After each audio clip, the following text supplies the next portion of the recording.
Kiss just enough ass to stay employee was feeling powerful, or at least I was about to be. I had just cracked open the 48 laws of power, determined to become the Machiavellian genius I was always meant to be. But before I could even take a sip of my coffee, the first law smacked me in the face: never outshine the master. Huh? I read it again. Apparently, if you make your boss look bad even by accident, they'll hate you forever. No matter how good you are at your job, you're supposed to dim your own light just enough so the boss thinks they're still the brightest one in the room. Honestly, this explains so much about my career. The experiment, dumbing myself down for survival. No, normally at work, I was the guy who actually knew things. Steve, my coworker and designated office idiot, once called me the human Google. It wasn't a compliment. But after reading law number 1, I realized something dangerous. The boss, Mr. Henderson, was dumb as a rock, and I had spent years accidentally making him look bad by simply doing my job correctly.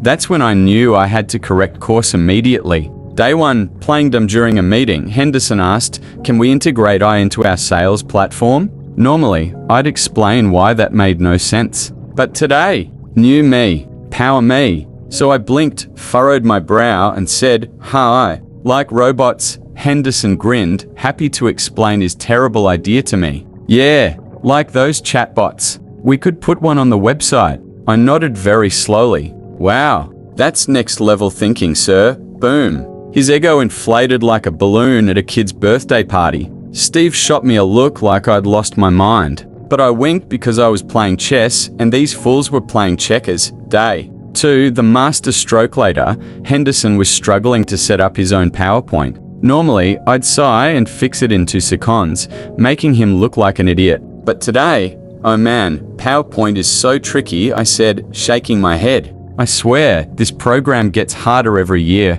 Henderson looked relieved. "Right? It's not just me." "No way, I lied." "You should teach a class on this stuff." His chest puffed out. "Maybe I should." Steve whispered, "You are so full of shit." Yes, I was. But guess what? My annual review came in the next week. For the first time in my life, Henderson called me a team player. The lesson? Screw competence. Never outshine the master.